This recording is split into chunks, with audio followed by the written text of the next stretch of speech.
그런데 그 미국에서 무슨 그 쇼츠를 찍었는데 네. 어떤 할머니야. 네. 할머니가 이제 그 자율형 택시를 탔어. 네. 근데 이제 기사가 이제 이렇게 택시 안에서 네. 잠깐 뭘 좀 찾으러 나가겠다고 네. 기사가 나갔어. 네. 할머니 뒤에 앉고. 네. 그런데 기사가 없는데 택시가 떠난 거야. 네. 근데 이 할머니가 오 마이 갓, 샷! 막 하면서 욕을 하기 시작하는 거야. 욕을 근데 그게 몰래 카메라로 네. 찍은 거야. 네. 네. 한 20명 정도가 네. 그 카메라 그 촬영실에서 보는데 네. 네. 할머니가 난리가 난 거야. 막 기겁을 하는 거죠. 섰다 막 갔다 막 그러니까 네. 욕을 한 10분 정도 그걸 하는데 네. 욕을 있는 대로 하고 딸한테도 전화하고 욕을 하는 걸 보면서 네. 많은 생각이 들더라고. 이제 정말로 네. 어떤 세상이 왔느냐 하면은 AI 시대가 왔어. 네. Artificial Intelligence, 네. 인공지능. 네. 그러니까 인공지능 시대가 온 거야. 네. 인공지능 시대가 왔는데 중국에서 1월 27일, 26일에 네. 딥시크라는 AI 인공지능 프로그램을 네. 발표를 해. 네. 이게 뭐냐면은 우리가 그동안 이렇게 검색을 하거나 이럴 때는 또 프로그램을 해라. 그럴 때는 챗 GPT 네. 프로그램을 사야 돼. 나도 4만 원, 5만 원 주고 샀거든. 네. 내가 이제 챗 GPT를 하려고 네. 4만 원, 5만 원 주고 샀는데 이 중국에서 발표한 딥시크는 50원, 네. 100원이면 사 프로그램을. 그럼 4만 원에서 뭐 10분의 1, 100분의 1로 줄어들어. 네. 그러니까 엔비디아라고 네. 이 GPU 엔비디아가 네. 이틀 만에 얼마가 주식이 떨어졌느냐면 5,890억 달러가 떨어져. 5,890억 달러. 우리나라 돈으로 800조가 떨어져. 이야. 800조가 떨어지면 우리나라 1년 정부 예산이 650조야. 이야. 정부 예산보다 더. 정부 예산보다 이틀 만에 그게 날아간 거야. 그러니까 AI 산업에 기반된 그 주식들 전체, 그러니까 엔비디아 포함해서 뭐 마이크로소프트, 오픈 AI 뭐 이런 거 다 포함해서. 노. 엔비디아만. 엔비디아만요? 한 회사만. 한 회사가 그 주식이 우리나라 예산보다 넘어요? 넘지. 1년 예산에? 그럼 저기 뭐 구글이 3조 2천억 달러야 주식이. 그러니까 우리나라 전체 예산이 얼마냐면은 한 3천억 달러야. 이야. 그러니까 무슨 얘기냐면은 네. 구글 하나가 우리나라 전체 경제보다 10배가 커. 이야. 그러니까 우리가 상상할 수도 없는 거지. 근데 그 와중에 800조가 날라갔다. 그 800조가 날아간 거야. 내가 이게 처음부터 너무 센 얘기를 하는데 내가 무슨 얘기를 하고 싶으냐면은 네. 우리나라는 이미 지금 AI 경쟁에서 떨어졌어. 그러니까 내 말은 AI 시대로 나가고 있는데 네. 우리나라는 AI가 뭔지도 모르고 관여하지도 못한 거야. 세상은 우리나라 우리나라 정부 예산이 이틀 만에 날아갔다 왔다 갔다 하는 엄청난 세상이 전개되고 있는데 네. 우리나라는 거기에 지금 내부적으로 싸우느냐고 전 세계가 나가는 거를 따라가지 못하고 있는 거지. 나는 그게 안타까운 거야.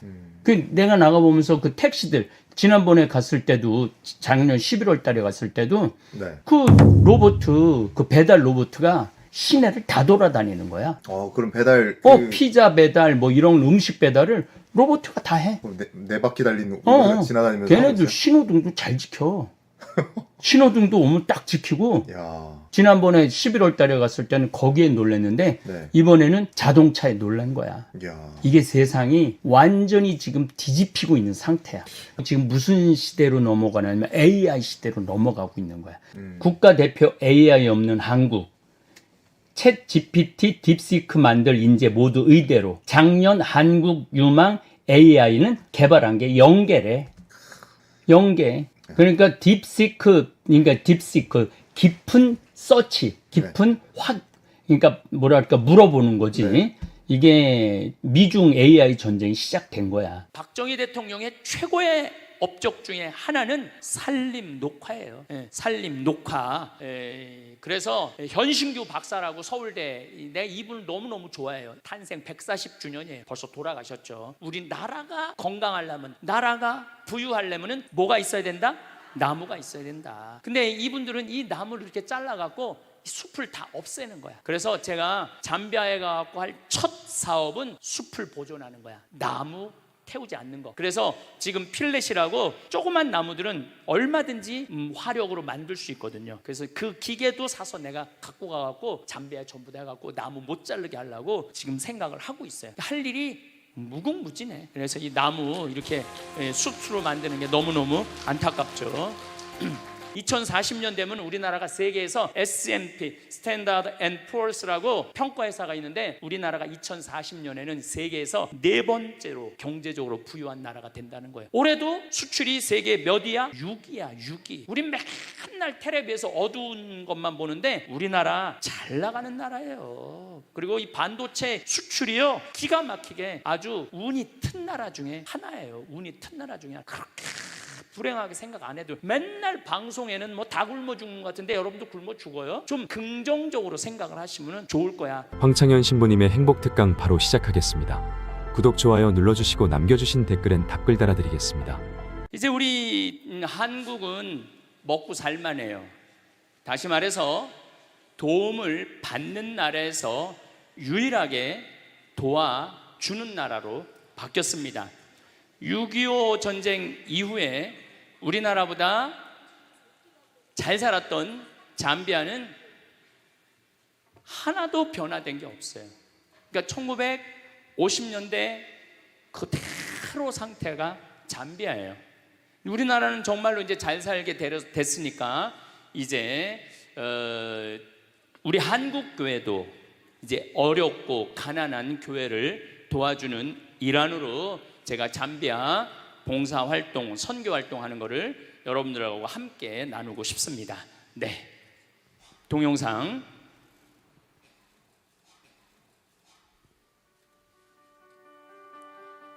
카사리아 에코시티 프로젝트입니다. 잠비아는 우리나라보다 7배 나라가 커요.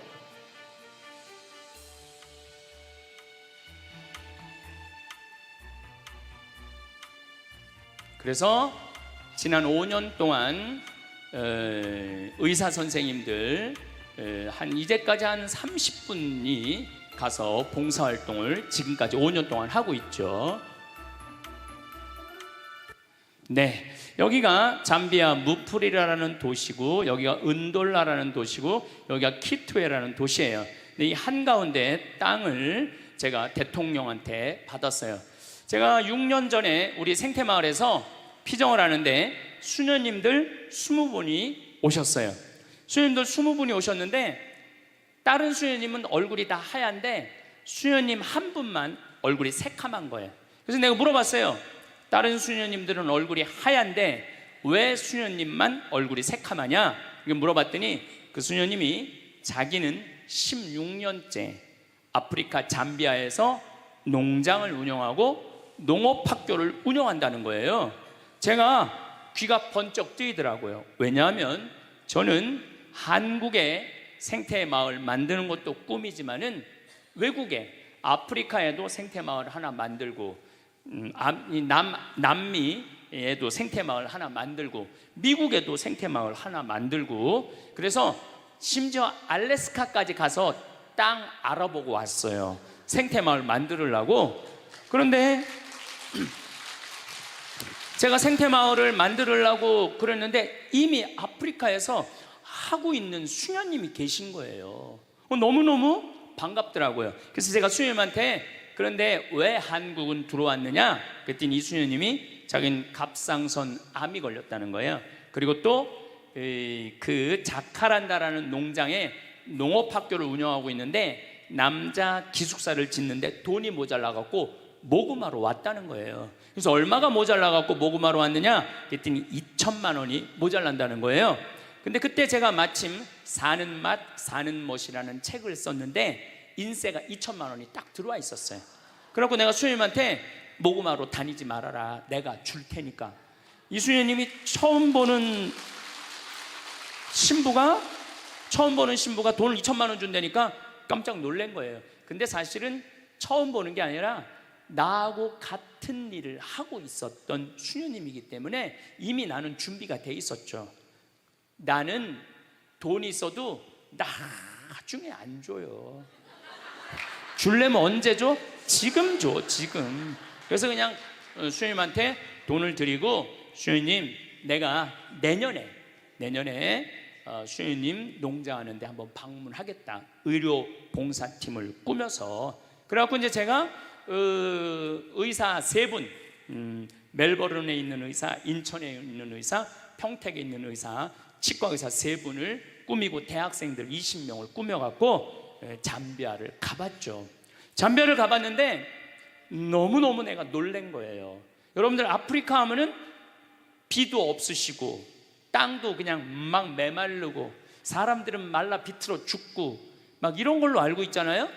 근데 가보니까 너무너무 아름다운 거예요. 신비의 땅이야. 그래서 우리가 아프리카를 잘못 생각하고 있는 거예요. 아프리카는요, 가난하고 고통스러운 대륙이 아니에요. 희망의 대륙이고 신비의 대륙이에요. 또 우리 인간은 어디서 나온 거야? 아프리카에서 나온 거, 탄자니아에서 나온 거, 탄자니아에서.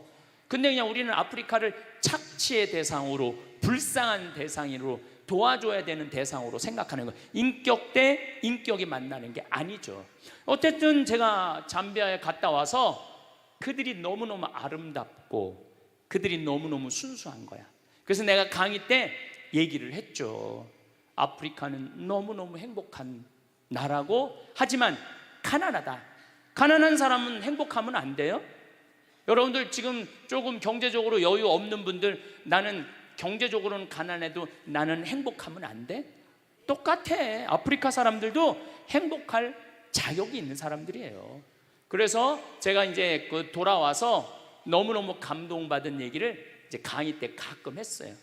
그런데 4년 전, 딱 요맘 성탄 전에 할머니 한 분이 날 찾아왔어요. 신부님, 저 신부님 아프리카에 농업대학 세운다는 얘기 강의를 통해서 들었습니다. 제가 농업대학 세우는데 신부님한테 후원을 좀 하고 싶습니다. 어떻게 후원을 할 거냐? 그랬더니 신부님한테 대학질 건물 돈 100억을 봉헌하겠다는 거예요. 100억을. 1억도 아니고 10억도 아니고 100억을. 제가 믿을 것 같아요? 안 믿을 것 같아요? 안 믿었죠. 그리고 저한테 부자들이 와서 많이 나한테 봉헌한다고 그래요. 신부님 봉헌한다고. 근데 나는 웬만하면 안 믿어요. 그 웬만하면 기대도 안 해요. 부자들이 와갖고 신부님 땅 팔리면은 꼭 봉헌하겠다고. 그래갖고 그냥 기대를 잔뜩 하고 있는데 그놈의 땅이 왜 이렇게 안 팔려? 10명 중에 1명 봉헌할까 말까예요. 왔다 간 분들. 그리고 우리 생태마을의 아프리카를 돕는 분들은 할머니들이야. 가장 순수한 할머니들. 그 할머니들이 1000만 원씩 100분이 도와줬어요. 그러니까 부자 100명이 와갖고 1명 도와주는 것보다 정말로 순수한 할머니들. 신부님 평생 살면서 나 어려운 사람 한 번도 도와준 적 없습니다. 근데 이번에 개를 타는데 신부님 아프리카에 우물 파주세요. 포크레인 사는데 쓰세요. 고아원 짓는데 쓰세요. 이렇게 보내준 분이 100분이야. 그래서 나 부자가 나한테 오는 거 그렇게 반갑지 않아요. 그냥 가난한 과부의 헌금이 진짜 헌금이라는 생각이 들어요. 그래서 나는 안 믿었어요. 안 믿었는데 이 할머니가 일주일 후에 수원 교구청에 와서 교구에다 100억을 봉헌을 했어요. 기가 막힌 일이 벌어진 거죠. 그래서 내가 가끔 강의 때 얘기했지만, 그럼 왜 느닷없이 나한테 100억을 봉헌할 생각을 가졌느냐? 그랬더니 이 할머니가 1년 전에 강도 4명한테 납치를 당한 거야. 그래서 할머니 차에 트렁크에 실린 거야. 가방, 여행용 가방에 할머니를 딱 집어넣어갖고, 그래갖고 이틀을 끌고 다녔대요. 이 할머니는 트렁크에서 이틀 동안 있으면서, 여러분들 한번 트렁크에 이틀 갇혀봐. 여러분들 기분이 어떨 것 같아요? 그것도 강도한테 카드 다 뺏기고 죽었다 이런 생각이 들었대요. 근데 이 할머니가 할머니 차로 납치를 당했는데, 이 할머니가 돈은 많은데 돈을 안 쓰는 할머니야. 차를 10년 동안 안 바꾼 거야. 원래 벤츠로 바꾼다고 그랬는데 나중에 바꾸려고 안 바꾸고 그냥 옛날 차를 타고 다닌 거야. 그런데 그 옛날 차니까 라디오가 고장이 난 거야. 근데 이 강도들이 경찰들이 자기네들을 추적하러 오는지 라디오를 계속 듣고 싶은데 라디오가 안 되는 거야. 유일하게 틀은 게 CD 플레이어만 작동이 됐던 거야. 네 할머니가 위대한 일을 하나 했어요. 어디 내 강의를 들으러 와서 내 CD 화가 나십니까를 사서 차에다 넣어둔 거야. 딱 들으니까 내 강의가 나오기 시작한 거죠. 강도들이. 근데 일단 내 강의를 한번 들으면은 못 꺼요. 듣게 돼 있어요. 이틀 동안 여관에도 못 들어가고 차 안에서만 계속 있었대요. 이 강도들이 이틀 동안 계속 반복해서 듣더래요. 그 화가 나십니까 2개짜리 CD인데 그러면서 계속 웃더래요. 그런데 마지막에 강도들끼리 우리 얼굴을 봤으니까 죽이자, 죽이지 말자 서로 싸우더래요. 근데 마지막 트렁크에서 죽이자, 죽이지 말자 그 소리 들으면 여러분들 기분이 어떨 것 같아? 트렁크에서. 근데 그 두목되는 그 친구가 할머니를 풀어주면서 그러더래요. 할머니 이 CD를 듣다 보니까 할머니 죽일 생각이 없어졌다. 단 신고만 하지 말아라. 그리고 이 CD를 들어보니까 할머니 성당 다니느냐? 성당 다닌다고. 나도 어렸을 때 할머니 손잡고 성당 다녔던 기억이 난다. 그래서 도저히 자기 친할머니 생각을 하다 보니까 할머니를 착한 강도지. 내가 보기에는 착한 강도예요. 그러니까 신고만 하지 말아라. 그러니까 이 할머니가 1년 동안 바깥 출입을 못했대요. 너무 무서워서. 너무너무 무서워서. 근데 이제 할아버지가 계속 할머니한테 그런 거야. 당신은 신부님 때문에 산 거라고. 그 많은 재산 써보지도 못하고 당신 죽을 뻔했는데 신부님 때문에 산 거라고. 할머니가 1년 동안 생각을 해보고 아 내가 저 신부님 때문에 살았으니까 저 신부님 하고 싶은 일을 도와줘야 되겠다. 그래갖고 100억을 갖고 온 거예요. 80살 먹은 할머니가. 80살 먹은 할머니가. 할머니가 나는 사실은 농업대학을 나중에 하려고 그랬어요. 근데 갑자기 돈이 100억이 생겼으니까 어떻게? 그래서 2월달 그 다음에 2월달에 80살 된 할머니 손을 잡고 잠비아를 갔어요. 잠비아를 가갖고 이 무프리라라는 시에 속해 있어요. 우리가 그래갖고 그 시장을 만나러 갔어요. 시장을 만나러 가서 내가 이 할머니가 돈을 10 밀리언. 우리는 100억도 크지만은 잠비아 사람들한테 10 밀리언은요 1억 달러가 넘는 돈이라고 생각이 들어요. 어마어마하게 큰 돈이에요. 그래서 여기다 농업대학을 짓고 싶으니 땅을 좀 줘라. 얼마가 필요하냐? 그러길래 내가 전날 수녀원에서 그냥 하늘에다 대고 기도했어요. 하느님, 내일 내가 시장을 만나러 가는데 얼마를 달라고 그럴까요? 그랬더니 하느님이 두 말도 안 하고 3,000헥타르 딱 그러시더라고요. 하늘에서 3,000헥타르 딱 두 말도 안 하고. 그래서 내가 시장한테 I need 3,000 헥타르 딱 그랬죠. 근데 시장이 눈이 이만해지더라고요. 그렇게 큰 땅이 필요하냐는 거예요. 아니 나 하느님이 3,000헥타르 그랬으니까 필요하다. 그랬더니 자기네 시 전체가 줄 수 있는 땅이 1,400헥타르가 안 된대요. 3,000헥타르 없대. 그럼 어떻게 해야 되느냐? 3,000헥타르를 받으려면 대통령을 만나야 된다는 거예요. 그럼 3,000헥타르면 얼마나 넓은 땅이냐면 1,000만 평이야. 1,000만 평. 여의도가 82만 평이야. 여의도가. 분당이 250만 평으로 시작해갖고 한 400만 평 됐다고 그래. 분당보다 2배 더 큰 땅이야. 나도 그렇게 큰 땅인지 몰랐죠. 하늘에서 3,000헥타르에서 3,000헥타르. 3,000헥타르는 뭐 한 3,000평 되는 줄 알았지. 1,000만 평이야. 1,000만 평. 없대는 거예요. 그래서 그 땅을 받으려면 어떻게 해야 되느냐? 대통령을 만나야 돼. 대통령. 알았다. 내가 대통령을 만나겠다. 그래서 7월 25일 날 내가 대통령을 만났어요. 그래서 대통령이 1시간을 시간을 내주시더라고. 1시간을. 라고 설명을 다 했죠. 잠비아는 너무 아름다운 땅이고 잠비아는 내전이 없어요. 내전이. 서로 종족끼리 싸우지 않아요. 70개 부족이 있는데 부족끼리 결혼을 해요. 싸울 수가 없어. 부족끼리 결혼을 하니까. 저렇게 싸우면은 내 딸이 저쪽에 가 있고 내 아들이 이쪽에 와 있는데 그래서 굉장히 평화로운 나라예요. 피스풀하다고 내가 얘기했어요. 피스풀하고 헬풀풀하다고 그랬어. 굉장히 어려운 사람을 잘 도와줘. 서로. 얼마나 좋은 나라야. 그리고 잠비아는 나하고 특별한 인연이 있는 게 65년에 독립을 했어요. 내가 65년에 태어났거든. 얼마나 인연이 많아요. 그래갖고 내가 이 땅에다가 땅을 주면은 농업대학을 세우겠다. 대통령께서 잘 들으시더라고요. 들으시더니 이 땅은 너무 큰 땅이다. 사실은 도시 하나를 주는 거니까 이거는 장관회의를 거쳐야 된다. 그러니까 좀 기다리면은 연락을 주겠다. 그리고 난 다음 날 미국에서 강의가 있어갖고 유럽으로 비행기 갈아타러 갔는데 수녀님이 전화가 왔어. 신부님 기적이 일어났다고. 무슨 기적이 일어났냐? 대통령이 국토부 장관한테 다음 날 아침에 전화를 해갖고 신부님한테 땅 드리라고. 그래갖고 그걸 이제 진행이 되기 시작한 거죠. 그리고 무엇보다도 내가 대통령 만나러 갈 때 목민심서하고 흠음심서 영어로 된 거를 대통령한테 선물로 드렸어요. 그리고 대통령한테 그랬어요. 이거 대통령 읽지 마시고 비서한테 읽으시라고. 이거 한국에서 기가 막힌 정치 철학자가 쓴 책인데 내용이 너무 좋다고. 그리고 대통령 부인한테는 요한 프란치스코 교황님한테 드린 묵주를 서울대 그 교수님이 만드는 거 예쁜 걸 묵주를 드렸어. 그리고 참 너무 좋은 거는 대통령이 날 만나기 전에는 천주교 신자가 아니었는데 나를 만나고 난 다음에 가톨릭으로 세례를 받았어요. 그럼 너무너무 좋은 거죠.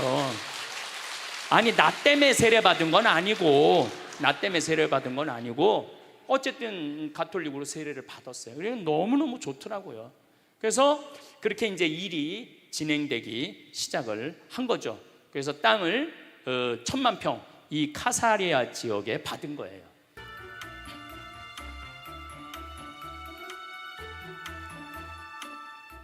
제가 대통령 만난 거 우리 평화방송에 같이 가서 찍은 거예요. 이 대통령의 차쿠아 룽가 대통령께서 저렇게 아주 정성스럽게 들으시더라고요. 그래서 키도 엄청나게 커요. 그래서 제가 대통령 키가 너무 크다고 사진 찍을 때 내가 농담도 했죠. 요 땅에 내가 뒤꿈치를 올려도 되겠느냐고. 그랬더니 대통령이 너무너무 재밌어 하시더라고요. 모든 환경적인 프로그램이 다 들어가요. 이 안에 아주 매력적인 휴식처가 될 겁니다. 이 대수층이라고 지하에 물이 참 많아요. 지하에 물이 많은지는 조금 이따 왜 많은지 여러분들한테 보여드릴 거예요. 그래서 전 세계에서 1000만 평 정도 프로젝트를 갖고 있는 건 아마 이게 처음일 거예요. 아마 전 세계에서 1000마을은 이미 시작을 했습니다. 여의도만한, 요게 여의도만한 거, 여의도만한 거. 여기에 뭐 KBS 있고 국회의사당 있고 다 그렇듯이 여의도만한 거예요. 자, 이제 여기에 벌써 시작하는 건 신학교, 수녀원, 그 다음에 공장, 성당입니다. 그런데 저를 좀 보시면은 저는 여기다가 농업학교를 지으려고 마음을 먹었어요. 그래서 저는 서울대학에 제가 무슨 최고 환경 지도자 과정에 강사로 10년째 강의를 나가고 있어요 지금. 그래서 서울 농업생명과학대학 교수님들하고 친하죠. 그래서 제가 강의 갈 때마다 말씀을 드렸어요. 나는 잠비아에 농업대학을 세우고 싶은데 서울대학에서 교수진을 좀 키워줬으면 좋겠다. 그래서 학장님하고 부학장님이 3분 계신데 만나 뵈서 좀 서울대학에서 1년에 4명씩 10년 동안 석박사를 만들어줬으면 좋겠다. 그랬더니 서울대학에서 좋다고. 그래갖고 벌써 잠비아에서 진짜 똑똑한 학생들, 뭐 한 3개 국어, 4개 국어 하는 학생들 지금 데려다 벌써 서울대학에서 공부하고 있어요. 그래갖고 우선적으로 서울대학에서 10년 동안 교수를 만들어서 농업대학을 농업대학엔 임업, 목축, 원예 다 들어가는 거예요. 그걸 하려고 이제 마음을 먹었는데 은돌락 교구 주교님이 날 찾아왔어요.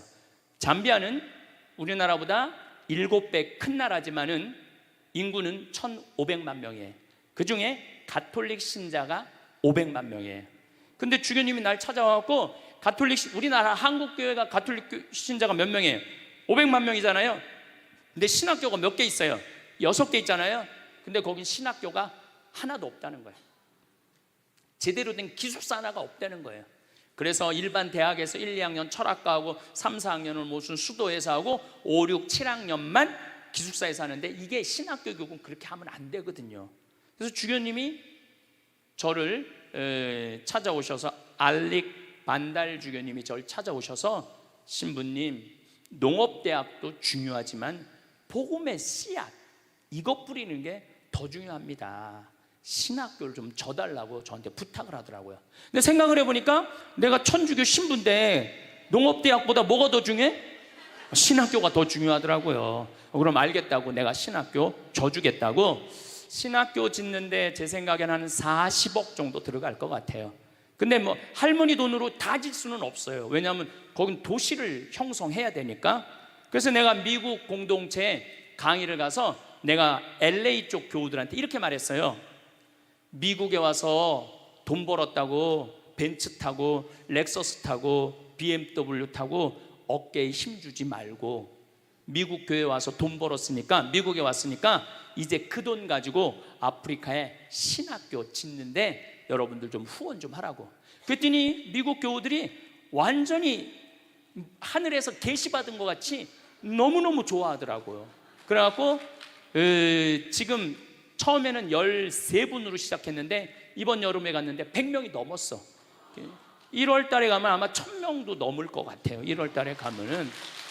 그래서 나는 미국 교회에 많은 돈 바라지 않아요. 그저 미국 교회가 한 10억, 그다음 우리 생태마을에서 10억, 그 다음에 이제 할머니 돈 20억 이렇게 해갖고 한 40억 정도면은 굉장히 좋은 신학교를 40억이면 한국의 400억하고 똑같아요. 근데 내가 이런 강의를 했는데 얼마 전에 너무 감동적인 전화를 하나 받았어요. 전라도에서 가밀라라는 자매인데 51인데 암으로 하느님 품으로 갔어요. 근데 그 남편이 전화를 한 거예요. 신부님, 우리 아내가 세상을 떠나면서 2가지를 유언을 했다는 거예요. 뭘 2가지를 유언을 했느냐? 그랬더니 하나는 자기 이름으로 된 보험이 하나 죽으면 나오는데 그거를 한 달에 20만 원씩 20년 동안 잠비아에 신학교 후원하라고 그렇게 해놓고 간 거예요. 또 하나는 자기 남편하고 자녀들한테 꼭 황신부님하고 이스라엘 성주순례를 가라고, 그리고 세상을 떠났다는 거예요. 나는 아까도 죽음에 대한 얘기를 했지만은 여러분들 죽을 때 멋있게 죽어야 돼. 안 죽으려고 용 쓰다가 그냥 죽음도 맞이하지 못하고 그냥 죽는 사람들이 너무 많아요. 그래서 여러분들은 미리 준비를 다 해야 돼. 그리고 지난번에도 너무 말씀드렸지만은 할머니 한 분이 돈 2천만 원 보내면서 나는 죽지만은 이 돈으로 살 수 있는 사람 수술해달라고. 얼마나 멋있어요. 그래서 여러분들도 그런 마음으로 좀 마지막 이렇게 마음 정리를 잘 하시면 좋을 것 같아요. 그래서 이제 신학교 짓는 게 우선이잖아요. 그래서 여기 이제 신학교 짓고 또 수녀원, 이 프란치스코 정교 봉사의 수녀님들이 잠비아 수녀님이 벌써 30명이나 있어요. 앞으로는 우리나라가 지금 400명, 500명 수도에 있듯이 여기 수도에도 그럴 것 같아요. 그래서 여기 수녀원 지금 공사 이것도 시작했고, 그리고 이제는 피정집을 여기다 져요. 한 200명 머무를 수 있는 피정집. 이제 저는 피정은 앞으로 한국에서 안 하려고요. 피정은 어디서 하려고 마음 먹느냐면 잠비아에서 하려고 마음 먹고 있어요. 보통 피정 기간 한 달 피정. 여러분들 한 달 피정 괜찮지 않아요? 네. 한 달 피정 비행기 값 한 150만 원에서 한 180만 원, 그리고 뭐 한 달 머무르는데 한 200만 원, 그리고 귀양 아프리카에 왔으니까 이 빅토리아 폭포 거기 들러가고 마지막에 잠베지 강에서 석양 바라보면서 탁 저녁 먹고 그러면요 기가 막혀. 그런데 보통 여러분들 유럽 성지순례 가면은 400, 500 들어가요. 그렇죠? 그런 마음으로 한 달. 그리고 5월, 6월, 7월, 8월, 9월은 잠비아가 건기야. 우리는 너무너무 더운 여름이지만은 건기에는 최저 기온 5도, 최고 기온 27도. 기가 막혀요. 그리고 그늘에만 들어가면은 얼마나 시원한지 몰라. 그래서 낮에는 좀 벽돌 공장에 가서 벽돌도 좀 찍고, 기와 공장에 가서 기와도 좀 찍고 일도 좀 하고 오후에는 내강의 하나 듣고 밤에는 떼제 찬양기도 하고 그리고 해주는 밥 한 달 동안 먹으면서 인생 한번 정리하는 것도 내가 보기에는 좋을 것 같아요.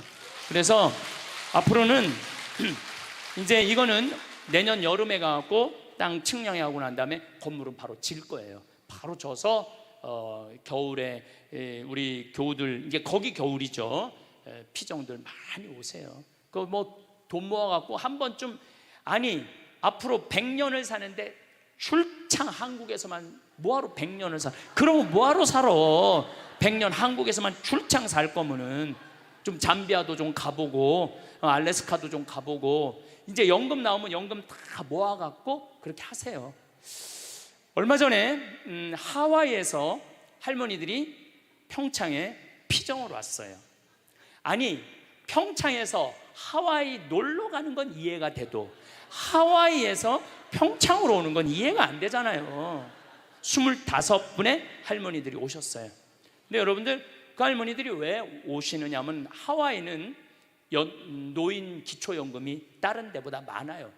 90만 원에서 100만 원 정도 되고 노인 아파트에 하는 거 30만 원까지 나와요. 근데 문제는 미국은 할머니 통장에 3만 달러가 넘었으면은 안 쓰고 있다가 3만 달러가 넘었으면은 이 할머니가 돈이 필요 없나 보다. 그래갖고 다음에 연금을 깎아요. 그러니까 여기 있는 할머니들은 어떻게 해야 되냐면 돈을 써야 돼. 돈을 써야 돼.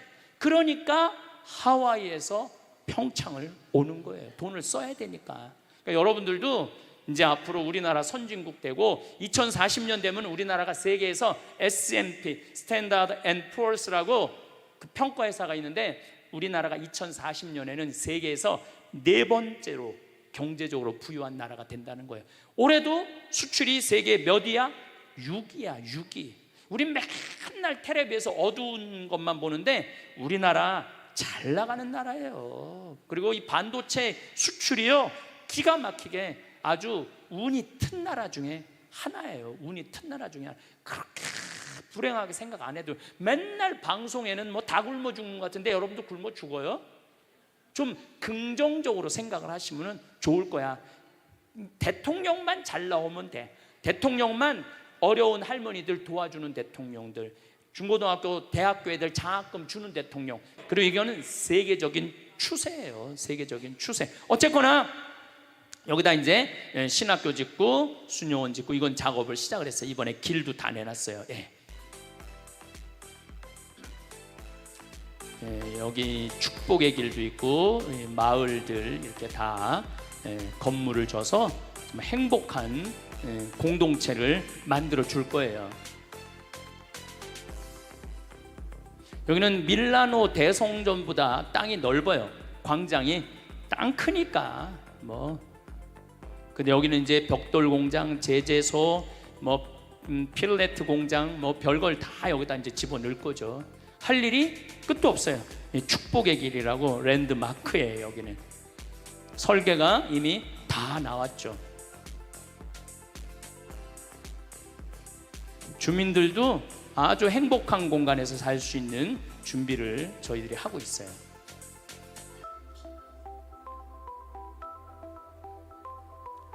별이 얼마나 많은지 몰라요. 별이 무슨 원통 속에 들어와 있는 것 같아. 그래서 가시면은 별 구경도 원도 한도 없이 하실 수 있어요. 이게 축복의 길이에요. 자, 이게 우리 랜드마크인데 그 도시 한가운데 중앙 도로야. 근데 도로 넓이가 몇 메타냐면 100m, 100m. 33개 차선. 광화문 광장이 80m예요. 내가 가서 재봤어요. 광화문 광장이 80m인데 우리 이코 시티 카사리아는 100m야. 근데 여기 3개 차선을 도로로 만드는 게 아니야. 이 33개 차선에 전부 아프리카에 있는 모든 나무는 다 갖다 심을 거예요. 그래서 여기 1.5km만 산책을 하면은 아프리카를 완전히 느낄 수 있도록. 그리고 아프리카는 나무가 우리가 생각하는 것 이상으로 어마어마하게 커요. 기가 막히고 아름다운 나무들이 너무너무 많아요. 그래서 여러분들 이제 피정 가면은 전부 다 분갈이하고 저 포토에다가 나무 씨 넣고 이 일 끝도 없어. 그러니까 한 달 동안 피정 가도 아마 한 달 갖고 모자랄 거예요. 네.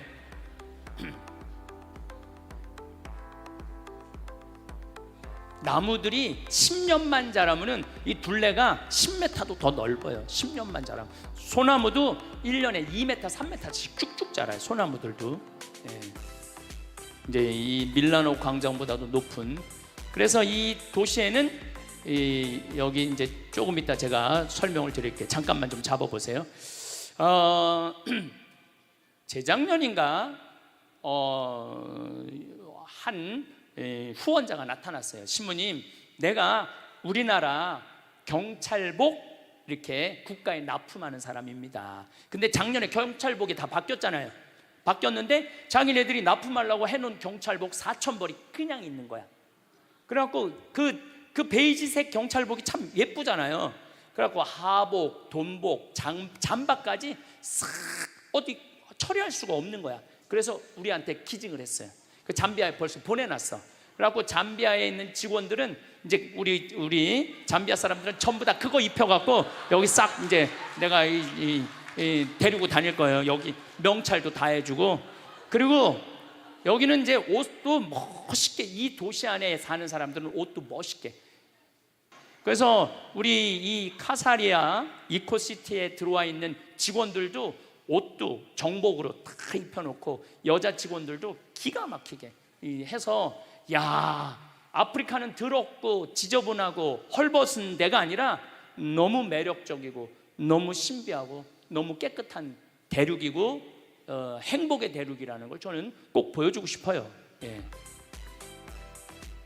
이거는 이제 물탱크야, 물탱크.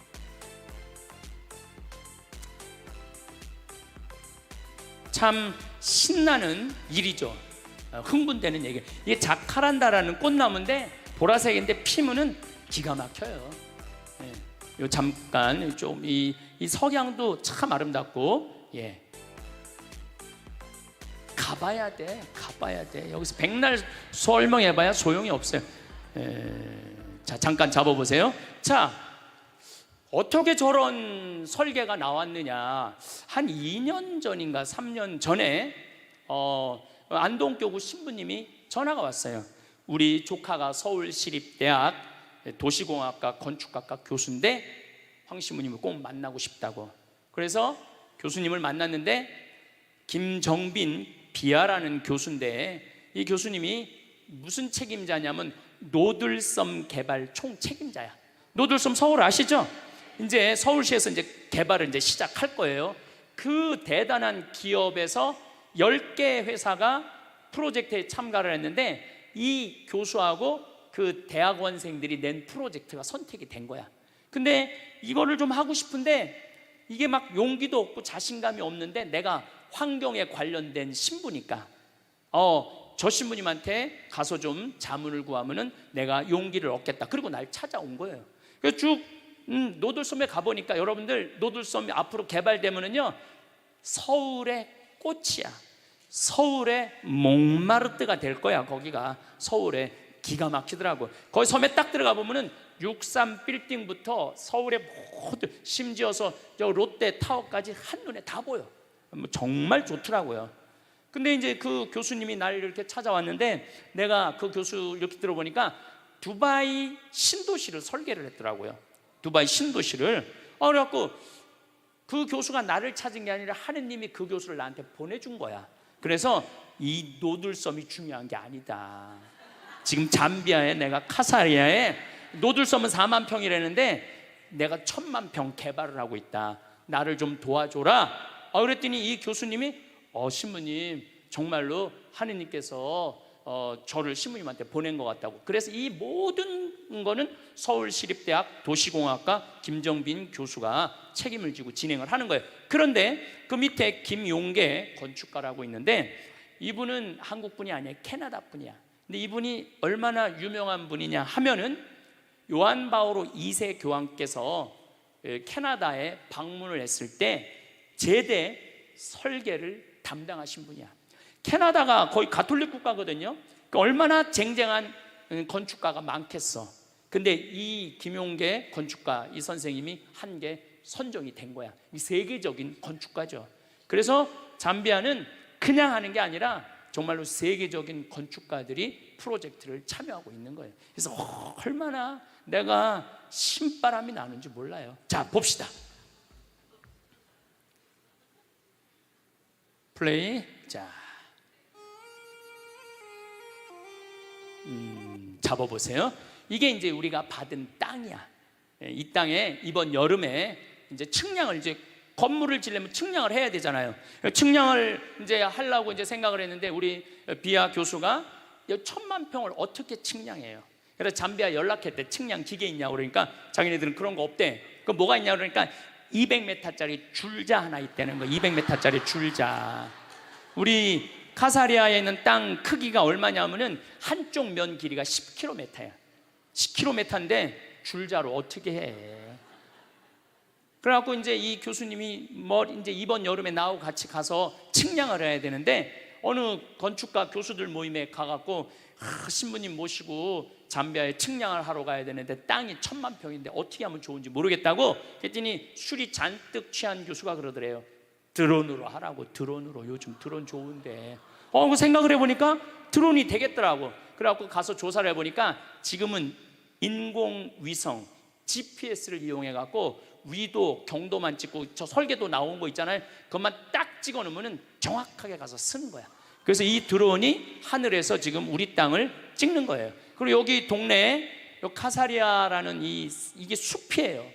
이 동네는 학교가 없어요. 얘네들이, 이 동네 애들인데 우리를 보고 화이트라고 그래요. 화이트. 그냥 어느 날 그냥 화이트들이 와갖고 막 비행기가 막 날아다니고 그래갖고 얼마나 얘네들 심심해. 하루 종일 따라다니는 거 우리를. 보세요. 이게 건기인데 제가 8월 달에 갔으면 건기야. 4월, 5월, 6월, 7월, 8월, 9월, 10월까지 비 한 방울이 안 와요. 비 한 방울이. 그런데도 이 강이 한 10m 정도 넓이가 되는데 한 1.5m 되도록 물이 얼마나 유량이 많은지 몰라요. 이 정도 강물이면은 1000만 평에 주민들 먹을 물 다 되고 그 다음에 농사물도 다 돼요. 그러니까 우리가 아프리카 하면은 메마르고 뭐 거칠고 물 없다고 그러는데 그 우리가 잘못 알고 있는 거예요. 보세요. 그래서 저는 제가 환경공학을 이제 하고 수질을 내가 공부를 했어요. 물이라는 거는 활용만 잘하면은 예술이야, 예술. 그래서 이 물을 저 한 10km까지 끌어올려서 온 도시에 수로를 다 해놓을 생각이에요. 수로를 다 해놓으면은 얼마든지 여기는 산모작이 가능해요. 그래서 뭐 야자, 뭐 모링가, 커피, 여기가 해발 1500m거든요. 뭐 커피 뭐 할 거 없이 기가 막히게 농사를 지을 수가 있어요. 그래서 여기 계신 분들 혹시 재수 없이 100살까지 사는 분들은 한국에서 살지 말고 잠비아에 가갖고 유럽이나 미국 사람들은 은퇴하고 2년 내지 3년 동안 잠비아나 아프리카에서 봉사활동하고 돌아가는 분들이 많아요. 내가 적어도 그 정도는 내가 이 사회, 이 세상에 하느님 나라를 위해서 시간을 내놓겠다고. 여기 계신 분들 아마 능력 있는 분들도 많을 거예요. 또 이 방송을 보는 분들도 능력 있는 분들이 많을 거예요. 그냥 한국에서 맨날 텔레비 보고 욕이나 하지 말고 이 기가 막힌 데 가갖고 멋지게 한번 살아보라는 거예요. 야, 내가 너무너무 이 잠비아에 갖고 안타까운 게 뭐냐면은 이 기가 막힌 숲이 있는데 전부 그거를 잘라갖고 숯을 만드는 거. 숯. 그 숯으로 요리도 하고 추우니까 불도 떼는 거야. 너무너무 안타깝잖아요. 이 아프리카 잠비아의 이 나무만 잘 보존해도 관광 상품으로 해도 먹고 살만한데 이걸 다 불로 태우는 거야. 숯으로 만들어서. 우리나라 1960년대 석탄, 연탄 없었을 때 어떻게 했어요? 다 산에 가서 나무. 그래서 산이 뭐가 됐어? 민둥 벌거숭이 산이 됐잖아요. 그래서 뭐 요즘 뭐 욕들을 많이 하는데 박정희 대통령의 최고의 업적 중에 하나는 산림 녹화예요. 산림 녹화. 그래서 현신규 박사라고 서울대, 내가 이분을 너무너무 좋아해요. 탄생 140주년이에요. 벌써 돌아가셨죠. 우리 나라가 건강하려면, 나라가 부유하려면은 뭐가 있어야 된다? 나무가 있어야 된다. 근데 이분들은 이 나무를 이렇게 잘라갖고 숲을 다 없애는 거야. 그래서 제가 잠비아에 가갖고 할 첫 사업은 숲을 보존하는 거야. 나무 태우지 않는 거. 그래서 지금 필렛이라고 조그만 나무들은 얼마든지 화력으로 만들 수 있거든요. 그래서 그 기계도 사서 내가 갖고 가갖고 잠비아에 전부 다 해갖고 나무 못 자르게 하려고 지금 생각을 하고 있어요. 할 일이 무궁무진해. 그래서 이 나무 이렇게 숯으로 만드는 게 너무너무 안타깝죠. 이게 축복의 길이야. 내가 그 100m 만든다는, 기가 막혀요. 정말 우리가 오해하고 있는 게 너무너무 많죠. 그래서 제가 여러분들한테 또 방송을 통해서 아프리카에 대한 오해를 좀 없애고 싶어. 신비의 땅이고 아름다운 땅이고 행복의 땅이라는 거예요. 여기 이제 수녀원 자리, 수녀님들 여기 이제 내가 다 해드렸어요. 여기도 나무 다 잘라놨어요. 이제 여기 수녀원 짓고, 자 잡아보세요. 여기 이제 마지막 이 시간 이후에 또 말씀드리겠지만은, 이게 우리 하이데 수녀님이라고 독일 수녀님인데 19살에 한국에 왔어. 그래갖고 가톨릭 의대 대학교 의사셔. 그래갖고 수녀원을 창설해서 프란치스코 정교봉사회 수녀원을 창설해갖고, 이 수녀님들이 내가 마음에 드는 건 무조건 외국으로 나간 거야. 그래갖고 지금 인도, 필리핀, 그 다음에 잠비아, 그 다음에 브라질에 나가 있어요. 그래서 선교를 하는 거야. 대단한 수녀님이에요. 지금 몸에 암이 있는데도 지금 잠비아에 가서 아예 이제 한국을 떠나갖고 의사신데 잠비아에서 나하고 일을 하는 거예요. 그 다음에 이 김정빈 교수, 이분이 알릭 반달 주교님이에요. 이 주교님이 그 시장한테 뭐라고 그러냐면, 신학교는, 내가 신학교 이 프로젝트는 This is my life 그러더라고요. 내 인생이라고. 이 신학교 짓는 건 이렇게 중요한 거라고. 그래갖고 이 주교님이 대통령도 만나고 시장도 만나고 얼마나 열심히 하는지 몰라요. 독일에서 공부하고 온 주교님인데, 이분은 이제 시의원이에요. 땀부라는 시의원이 나와서 잘 도와주고 있는데 아주 효심이 깊어요. 같이 일을 하는데, 신부님 우리 아버지 어머니가 있는데 꼭 아버지 어머니 가서 축복 한번 해달라고. 그래갖고 그 바쁜데도 또 그 집에 가갖고, 아버지 어머니가 잘 못 듣고 백내장이 있어. 아프리카 사람들은 직사광선이 많았고 눈을 잘 못 뜨시더라고. 참 효심이 깊더라고요. 그 다음에 잠비아의 수녀원 원장 벨레데타 수녀님, 이렇게 멤버들이 이렇게 이제 일을 하고 있고, 그 외에도 한 번에 뭐 70명, 80명씩 따라가서 지금 잠비아 일을 제가 하고 있는 일을 도와주고 있죠. 이제 두 번째 시간에는 더 아주 드라마틱한 내용이 기다리고 있으니까 두 번째 강의하도록 하겠습니다. 감사합니다. AI는 이제 더 이상 먼 미래의 이야기가 아닙니다. 우리가 매일 사용하는 스마트폰, 은행 서비스, 심지어 병원에서도 AI 기술이 적극적으로 활용되고 있습니다. 젊은이들은 이미 AI와 함께 살아가고 있지만, 나이가 들수록 이 기술을 이해하지 못하면 세상의 변화를 따라가기 어려워질 수 있습니다. 나이 들수록 AI를 알아야 하는 이유를 구체적인 사례와 함께 이야기해 보겠습니다. 몇 년 전 70대 후반의 김영수 씨는 스마트폰 사용이 불편하다고 느껴 늘 아들에게 은행 업무를 부탁하곤 했습니다. 하지만 점점 은행 지점이 줄어들고 비대면 서비스가 확대되면서 직접 은행을 찾는 일이 점점 어려워졌습니다.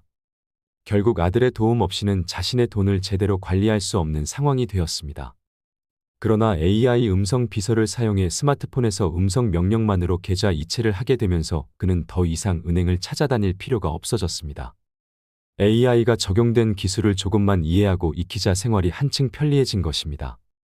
김영수 씨는 처음에는 스마트폰을 무서워했습니다. 손으로 화면을 터치하면 제대로 인식이 안 되고 버튼이 어디에 있는지도 몰랐기 때문입니다.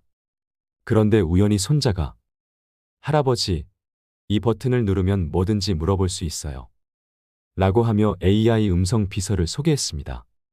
김 씨는 반신반의하면서 "오늘 날씨는?" 이라고 물었고, 스마트폰이 정확한 기온과 날씨를 알려주자 깜짝 놀랐습니다. 이후 그는 "내 계좌 잔고는 얼마야?" 라고 물었고, 스마트폰이 계좌 정보를 안전하게 안내해 주자 신기해했습니다. 이렇게 한 걸음씩 배우면서 김영수 씨는 더 이상 은행에 직접 갈 필요 없이 모든 금융 업무를 해결할 수 있게 되었습니다. AI는 단순히 편리함을 주는 것뿐만 아니라 노년층의 건강을 지키는 데에도 중요한 역할을 합니다. 몇 년 전부터 인공지능 기반의 건강 모니터링 시스템이 보급되기 시작했습니다. 가령 스마트워치를 차고 있으면 AI가 사용자의 심박수와 혈압을 실시간으로 분석하여 이상 징후가 발생하면 즉시 가족이나 병원에 알립니다. 실제로 80대의 박정자 씨는 밤중에 가슴이 답답한 느낌이 들었지만 대수롭지 않게 넘겼습니다. 그런데 그녀의 스마트워치가 위험 신호를 감지하고 병원에 알리면서 급성 심근경색을 미리 예방할 수 있었습니다. 박정자 씨는 손녀가 선물해준 스마트워치를 처음에는 사용하지 않았습니다. 이런 기계는 젊은 사람들만 쓰는 거지. 나한테 필요 없어. 라고 생각했기 때문입니다. 그런데 어느 날 손녀가 할머니, 이거 차고 있으면 제가 언제든지 할머니 상태를 볼 수 있어요. 만약 무슨 일이 생기면 바로 병원에 연락할 수도 있고요라고 말했습니다. 결국 박정자 씨는 손녀를 위해 스마트워치를 차기 시작했습니다. 그러던 어느 날 깊은 밤에 심박수가 갑자기 높아지는 이상 반응이 나타났습니다. 스마트워치는 이를 감지하고 병원에 연락했고 박 씨는 곧바로 치료를 받을 수 있었습니다. 만약 AI 기술이 없었다면 박정자 씨는 위험한 상황을 인지하지 못하고 방치했을지도 모릅니다. 그렇다면 AI를 몰라도 이런 기술을 그냥 사용하면 되는 것 아니냐고 생각할 수도 있습니다. 하지만 AI를 이해하지 못하면 우리는 기술의 혜택을 충분히 누리지 못할 가능성이 큽니다. 그리고 AI가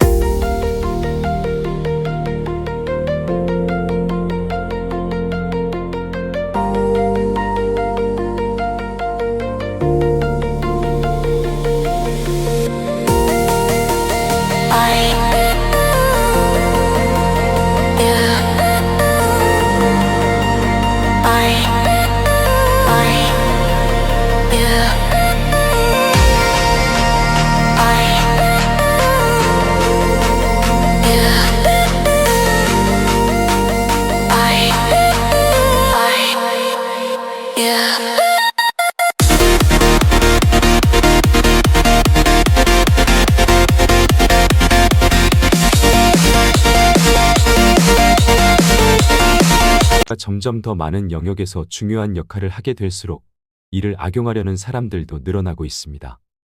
AI를 활용한 보이스 피싱은 이미 현실이 되었고 AI가 만든 가짜 뉴스나 영상, 즉 딥페이크는 진짜와 구별하기 어려울 정도로 정교해지고 있습니다. 최근 딥시크라는 AI 모델이 등장하면서 이에 대한 논란이 커지고 있습니다. 딥시크는 중국에서 개발한 강력한 인공지능 검색 모델로 기존의 검색 엔진보다 훨씬 더 정교하고 강력한 정보를 제공하는 것이 특징입니다.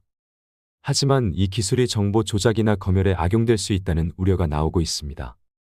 특히 특정 국가나 기관이 원하는 방향으로 정보를 조작하거나 일반 사용자가 알지 못하는 사이에 특정한 정보를 더 많이 노출하는 방식으로 여론을 조작할 수 있다는 걱정이 제기되고 있습니다.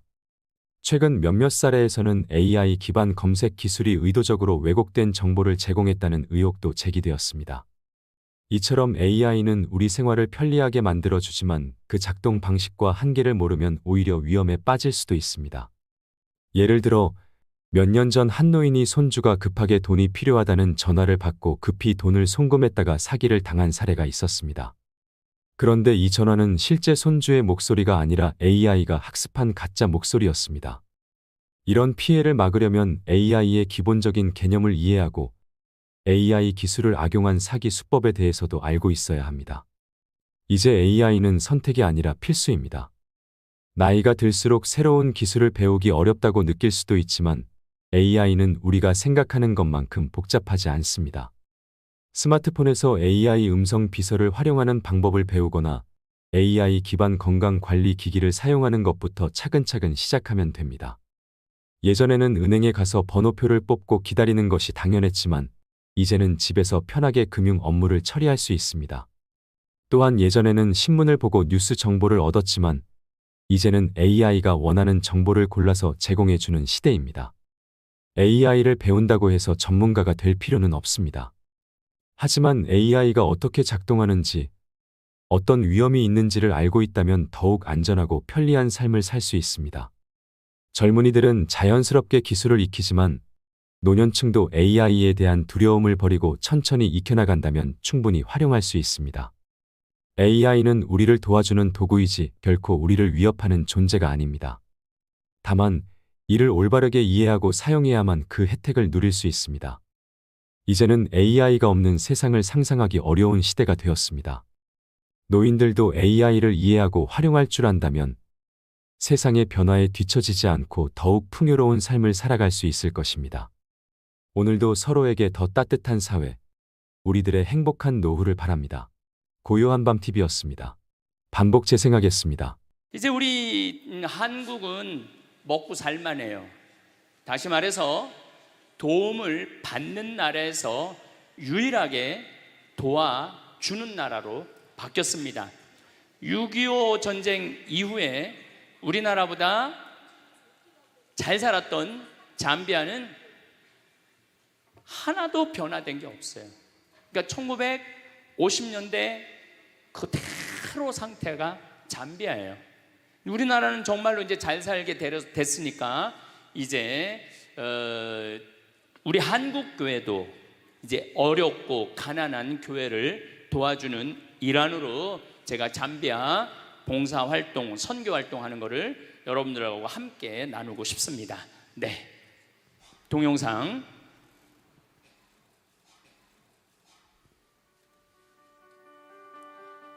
카사리아 에코시티 프로젝트입니다. 잠비아는 우리나라보다 7배 나라가 커요.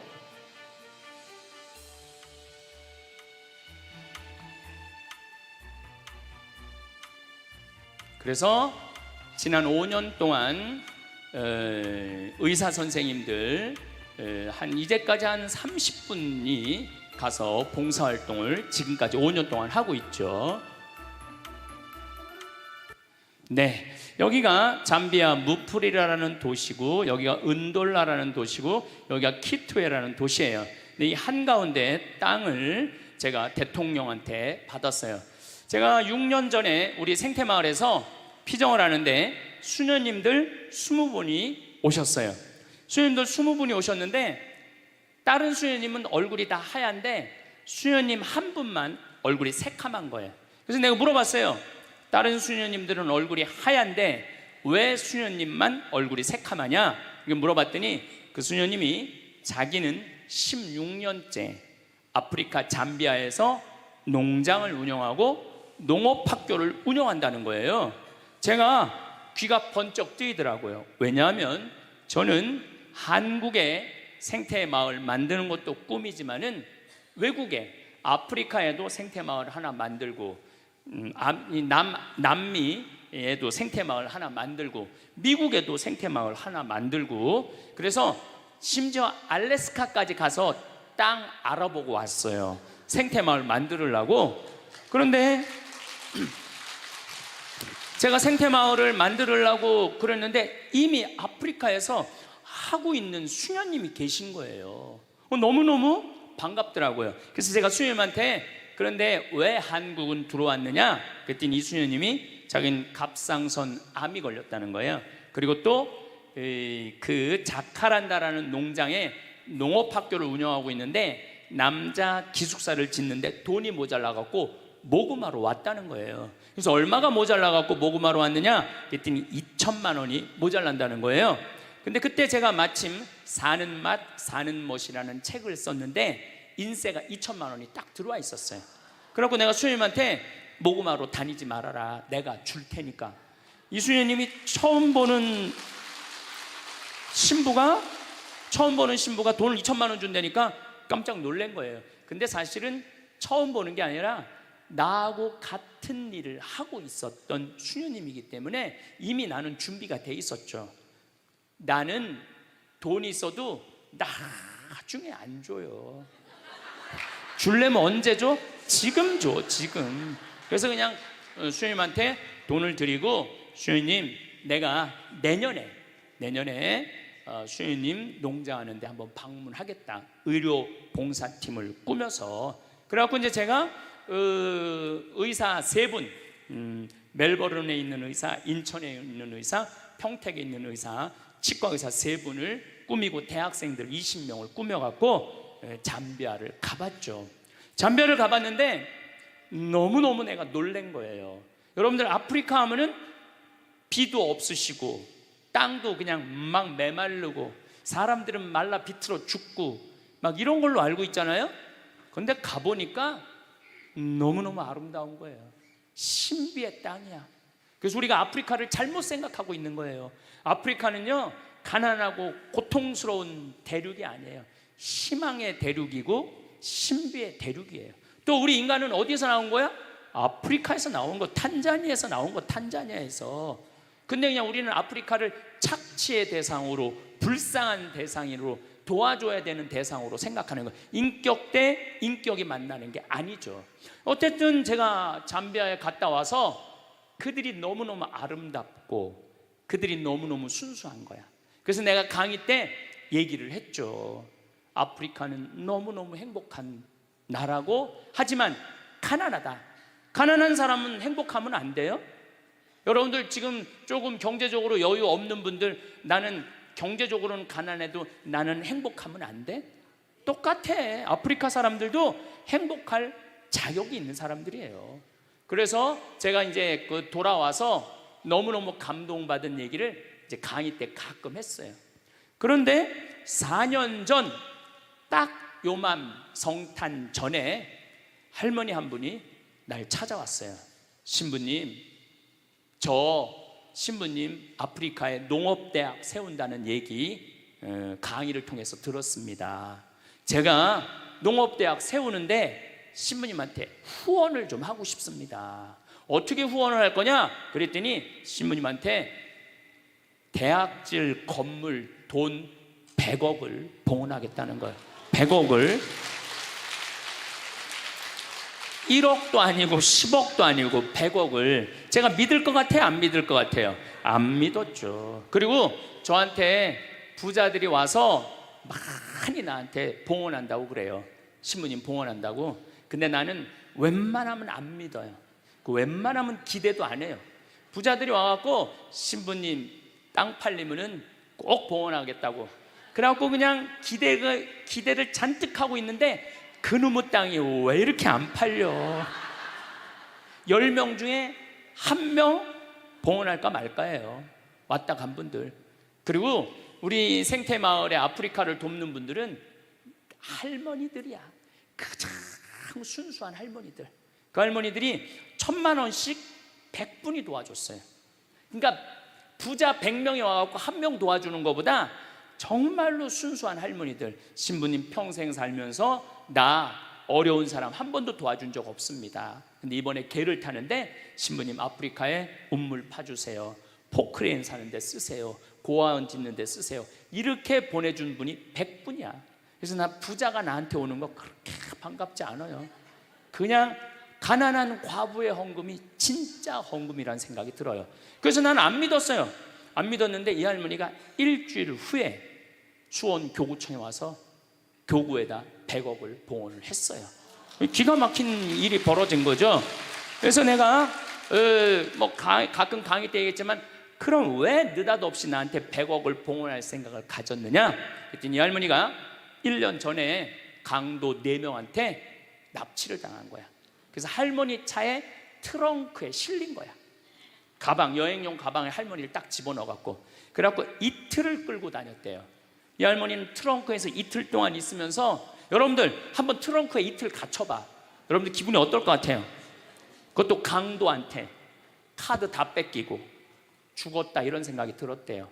이 할머니가 할머니 차로 납치를 당했는데, 이 할머니가 돈은 많은데 돈을 안 쓰는 할머니야. 차를 10년 동안 안 바꾼 거야. 원래 벤츠로 바꾼다고 그랬는데 나중에 바꾸려고 안 바꾸고 그냥 옛날 차를 타고 다닌 거야. 그런데 그 옛날 차니까 라디오가 고장이 난 거야. 근데 이 강도들이, 경찰들이 자기네들을 추적하러 오는지 라디오를 계속 듣고 싶은데 라디오가 안 되는 거야. 유일하게 틀은 게 CD 플레이어만 작동이 됐던 거야. 네 할머니가 위대한 일을 하나 했어요. 어디 내 강의를 들으러 와서 내 CD 화가 나십니까를 사서 차에다 넣어둔 거야. 딱 들으니까 내 강의가 나오기 시작한 거죠. 강도들이. 근데 일단 내 강의를 한번 들으면은 못 꺼요. 듣게 돼 있어요. 이틀 동안 여관에도 못 들어가고 차 안에서만 계속 있었대요. 이 강도들이 이틀 동안 계속 반복해서 듣더래요. 그 화가 나십니까? 2개짜리 CD인데 그러면서 계속 웃더래요. 그런데 마지막에 강도들끼리 우리 얼굴을 봤으니까 죽이자, 죽이지 말자 서로 싸우더래요. 근데 마지막 트렁크에서 죽이자, 죽이지 말자 그 소리 들으면 여러분들 기분이 어떨 것 같아? 트렁크에서. 근데 그 두목되는 그 친구가 할머니를 풀어주면서 그러더래요. 할머니, 이 CD를 듣다 보니까 할머니 죽일 생각이 없어졌다. 단 신고만 하지 말아라. 그리고 이 CD를 들어보니까 할머니 성당 다니느냐? 성당 다닌다고. 나도 어렸을 때 할머니 손잡고 성당 다녔던 기억이 난다. 그래서 도저히 자기 친할머니 생각을 하다 보니까 할머니를 착한 강도지, 내가 보기에는 착한 강도예요. 그러니까 신고만 하지 말아라. 그러니까 이 할머니가 1년 동안 바깥 출입을 못했대요. 너무 무서워서, 너무너무 무서워서. 근데 이제 할아버지가 계속 할머니한테 그런 거야. 당신은 신부님 때문에 산 거라고. 그 많은 재산 써보지도 못하고 당신 죽을 뻔했는데 신부님 때문에 산 거라고. 할머니가 1년 동안 생각을 해보고, 아, 내가 저 신부님 때문에 살았으니까 저 신부님 하고 싶은 일을 도와줘야 되겠다. 그래갖고 100억을 갖고 온 거예요. 80살 먹은 할머니가, 80살 먹은 할머니가. 할머니가 나는 사실은 농업대학을 나중에 하려고 그랬어요. 근데 갑자기 돈이 100억이 생겼으니까 어떻게? 그래서 2월달, 그 다음에 2월달에 80살 된 할머니 손을 잡고 잠비아를 갔어요. 잠비아를 가갖고 이 무프리라라는 시에 속해 있어요, 우리가. 그래갖고 그 시장을 만나러 갔어요. 시장을 만나러 가서 내가 이 할머니가 돈을 10 밀리언, 우리는 100억도 크지만은 잠비아 사람들한테 10 밀리언은요 1억 달러가 넘는 돈이라고 생각이 들어요. 어마어마하게 큰 돈이에요. 그래서 여기다 농업대학을 짓고 싶으니 땅을 좀 줘라. 얼마가 필요하냐? 그러길래 내가 전날 수녀원에서 그냥 하늘에다 대고 기도했어요. 하느님, 내일 내가 시장을 만나러 가는데 얼마를 달라고 그럴까요? 그랬더니 하느님이 두 말도 안 하고 3,000헥타르 딱 그러시더라고요. 하늘에서 3,000헥타르 딱 두 말도 안 하고. 그래서 내가 시장한테 I need 3,000 헥타르 딱 그랬죠. 근데 시장이 눈이 이만해지더라고요. 그렇게 큰 땅이 필요하냐는 거예요. 아니, 나 하느님이 3,000헥타르 그랬으니까 필요하다. 그랬더니 자기네 시 전체가 줄 수 있는 땅이 1,400헥타르가 안 된대요. 3,000헥타르 없대. 그럼 어떻게 해야 되느냐? 3,000헥타르를 받으려면 대통령을 만나야 된다는 거예요. 그럼 3,000헥타르면 얼마나 넓은 땅이냐면 1,000만 평이야. 1,000만 평. 여의도가 82만 평이야. 여의도가. 분당이 250만 평으로 시작해갖고 한 400만 평 됐다고 그래. 분당보다 2배 더 큰 땅이야. 나도 그렇게 큰 땅인지 몰랐죠. 하늘에서 3,000헥타르에서 3,000헥타르, 3,000헥타르는 뭐 한 3,000평 되는 줄 알았지. 1,000만 평이야. 1,000만 평. 없대는 거예요. 그래서 그 땅을 받으려면 어떻게 해야 되느냐? 대통령을 만나야 돼. 대통령. 알았다. 내 대통령을 만나겠다. 그래서 7월 25일 날 내가 대통령을 만났어요. 그래서 대통령이 1시간을 시간을 내주시더라고. 1시간을. 라고 설명을 다 했죠. 잠비아는 너무 아름다운 땅이고, 잠비아는 내전이 없어요. 내전이. 서로 종족끼리 싸우지 않아요. 70개 부족이 있는데 부족끼리 결혼을 해요. 싸울 수가 없어. 부족끼리 결혼을 하니까. 저렇게 싸우면은 내 딸이 저쪽에 가 있고 내 아들이 이쪽에 와 있는데, 그래서 굉장히 평화로운 나라예요. 피스풀하다고 내가 얘기했어요. 피스풀하고 헬풀풀하다고 그랬어. 굉장히 어려운 사람을 잘 도와줘. 서로. 얼마나 좋은 나라야. 그리고 잠비아는 나하고 특별한 인연이 있는 게 65년에 독립을 했어요. 내가 65년에 태어났거든. 얼마나 인연이 많아요. 그래갖고 내가 이 땅에다가 땅을 주면은 농업대학을 세우겠다. 대통령께서 잘 들으시더라고요. 들으시더니 이 땅은 너무 큰 땅이다. 사실은 도시 하나를 주는 거니까 이거는 장관회의를 거쳐야 된다. 그러니까 좀 기다리면은 연락을 주겠다. 그리고 난 다음 날 미국에서 강의가 있어갖고 유럽으로 비행기 갈아타러 갔는데 수녀님이 전화가 왔어. 신부님 기적이 일어났다고. 무슨 기적이 일어났냐? 대통령이 국토부 장관한테 다음 날 아침에 전화를 해갖고 신부님한테 땅 드리라고. 그래갖고 바로 이제 진행이 되기 시작한 거죠. 그리고 무엇보다도 내가 대통령 만나러 갈 때 목민심서하고 흠음심서 영어로 된 거를 대통령한테 선물로 드렸어요. 그리고 대통령한테 그랬어요. 이거 대통령 읽지 마시고 비서한테 읽으시라고. 이거 한국에서 기가 막힌 정치 철학자가 쓴 책인데 내용이 너무 좋다고. 그리고 대통령 부인한테는 요한 프란치스코 교황님한테 드린 묵주를 서울대 그 교수님이 만드는 이 예쁜 걸 묵주를 드렸어. 그리고 참 너무 좋은 거는 대통령이 날 만나기 전에는 천주교 신자가 아니었는데 나를 만나고 난 다음에 가톨릭으로 세례를 받았어요. 그럼 너무너무 좋은 거죠. 아니 나 때문에 세례 받은 건 아니고 어쨌든 가톨릭으로 세례를 받았어요. 그래서 너무너무 좋더라고요. 그래서 그렇게 이제 일이 진행되기 시작을 한 거죠. 그래서 땅을 1000만 평 이 카사리아 지역에 받은 거예요.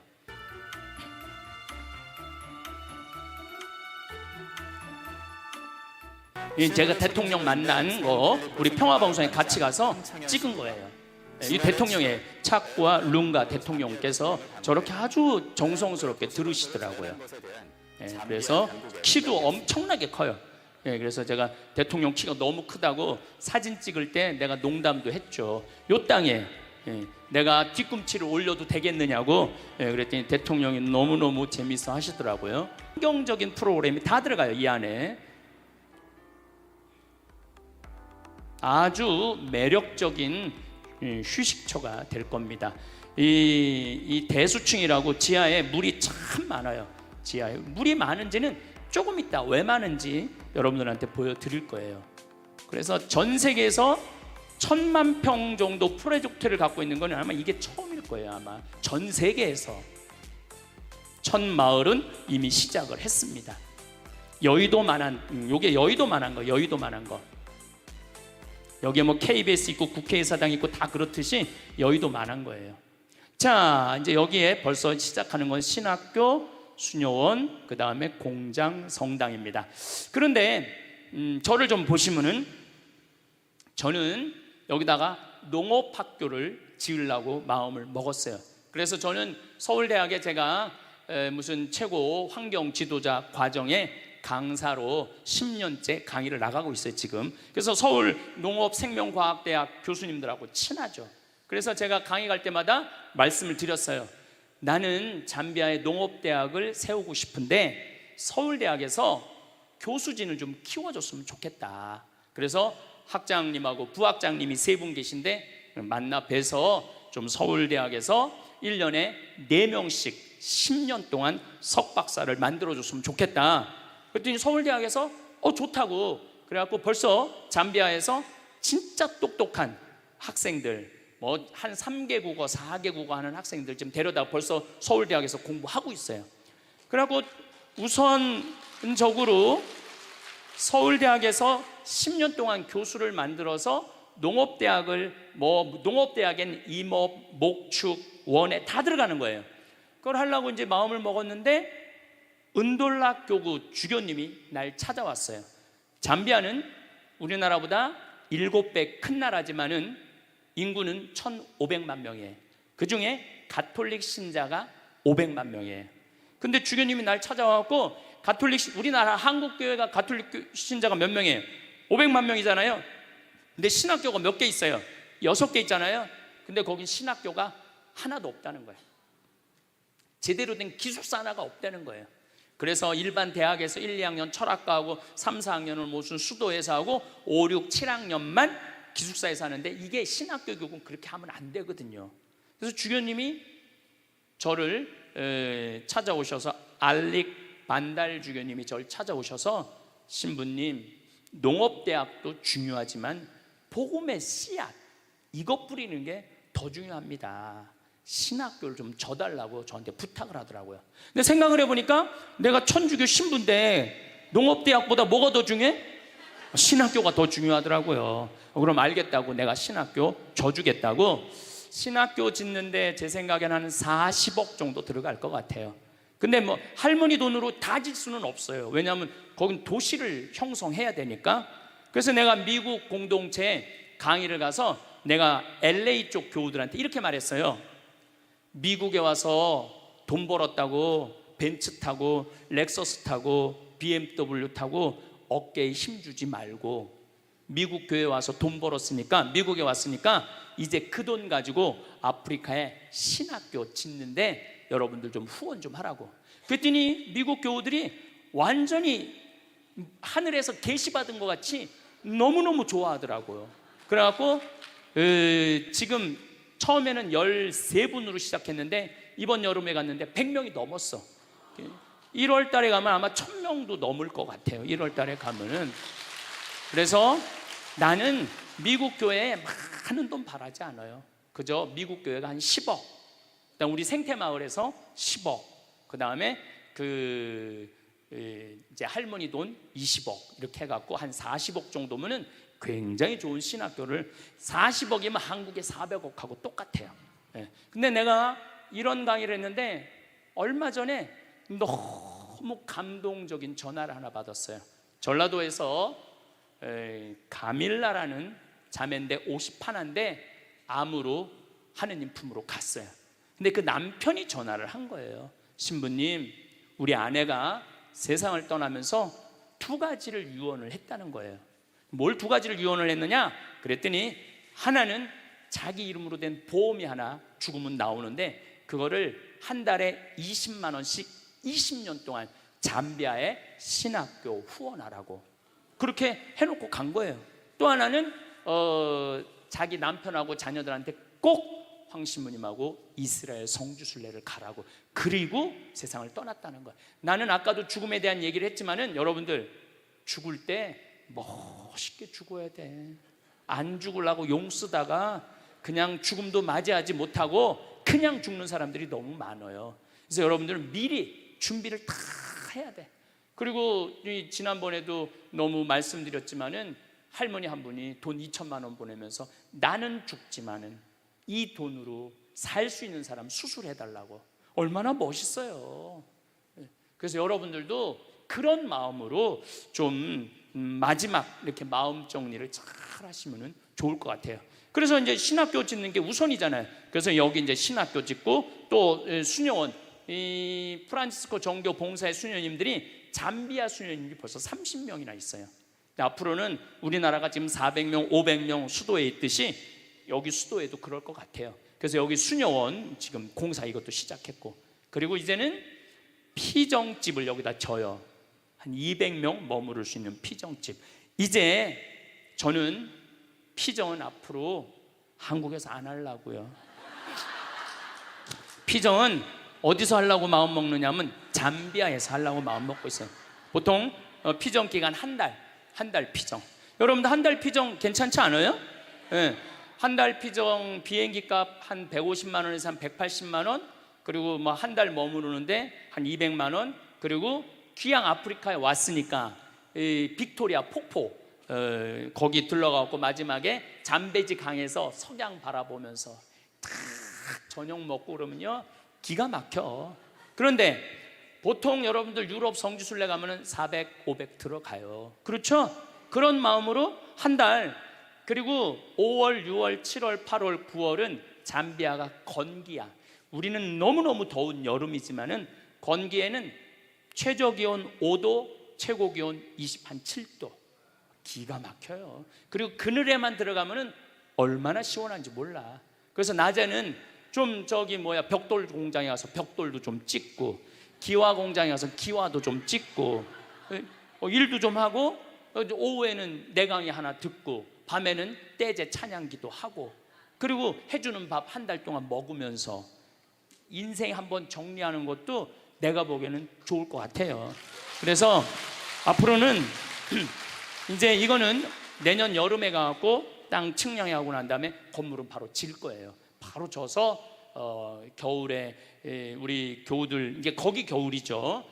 피정들 많이 오세요. 그 뭐 돈 모아갖고 한 번쯤, 아니 앞으로 100년을 사는데 출장 한국에서만 뭐하러 100년을 사? 그러면 뭐하러 살아? 100년 한국에서만 출장 살 거면은 좀 잠비아도 좀 가보고 알래스카도 좀 가보고, 이제 연금 나오면 연금 다 모아갖고 그렇게 하세요.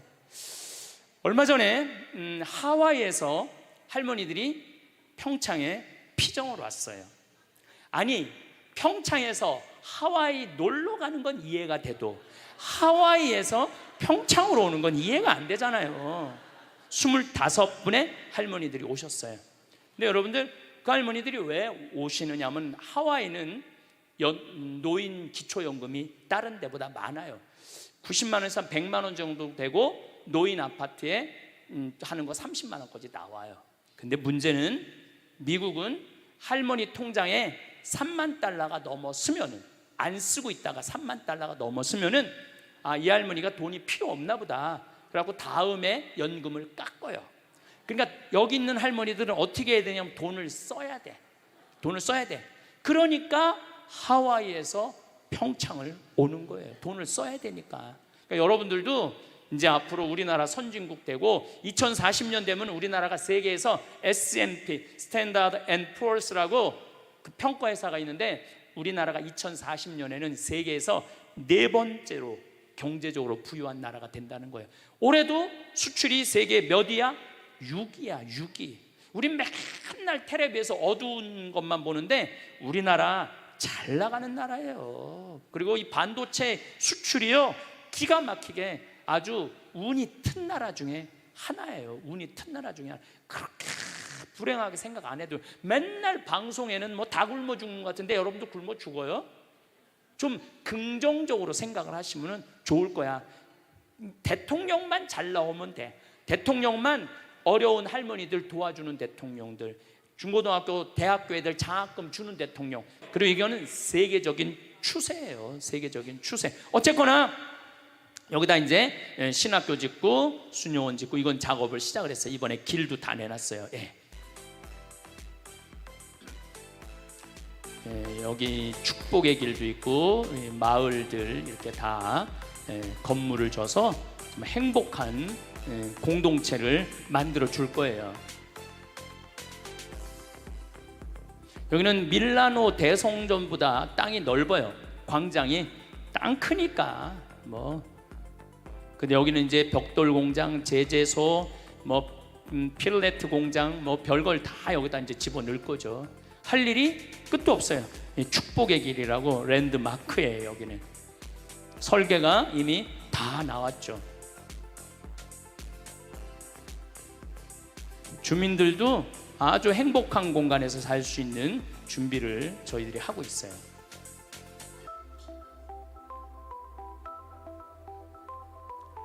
별이 얼마나 많은지 몰라요. 별이 무슨 원통 속에 들어와 있는 것 같아.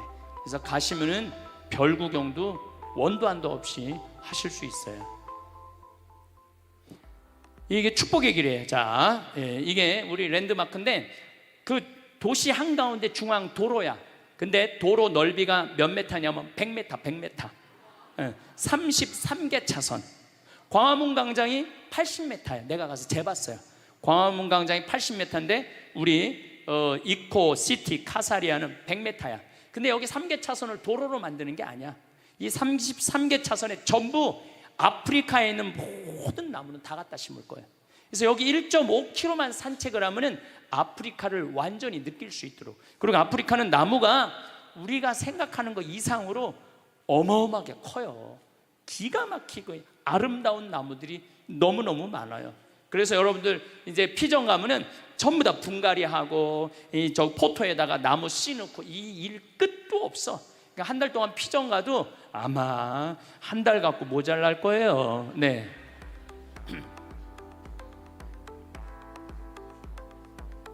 나무들이 10년만 자라면은 이 둘레가 10m도 더 넓어요. 10년만 자라면. 소나무도 1년에 2m, 3m씩 쭉쭉 자라요. 소나무들도. 네. 이제 이 밀라노 광장보다도 높은. 그래서 이 도시에는 여기 이제 조금 이따 제가 설명을 드릴게요. 잠깐만 좀 잡아보세요. 재작년인가 한 후원자가 나타났어요. 신부님, 내가 우리나라 경찰복 이렇게 국가에 납품하는 사람입니다. 근데 작년에 경찰복이 다 바뀌었잖아요. 바뀌었는데 자기네들이 납품하려고 해놓은 경찰복 4,000벌이 그냥 있는 거야. 그래갖고 그 베이지색 경찰복이 참 예쁘잖아요. 그래갖고 하복, 돈복, 잠바까지 싹 어디 처리할 수가 없는 거야. 그래서 우리한테 기증을 했어요. 그 잠비아에 벌써 보내놨어. 그래갖고 잠비아에 있는 직원들은 이제 우리 잠비아 사람들은 전부 다 그거 입혀갖고 여기 싹 이제 내가 데리고 다닐 거예요. 여기 명찰도 다 해주고. 그리고 여기는 이제 옷도 멋있게, 이 도시 안에 사는 사람들은 옷도 멋있게. 그래서 우리 이 카사리아 이코시티에 들어와 있는 직원들도 옷도 정복으로 다 입혀놓고 여자 직원들도 기가 막히게 해서, 야, 아프리카는 더럽고 지저분하고 헐벗은 데가 아니라 너무 매력적이고 너무 신비하고 너무 깨끗한 대륙이고 행복의 대륙이라는 걸 저는 꼭 보여주고 싶어요. 예. 이거는 이제 물탱크야, 물탱크.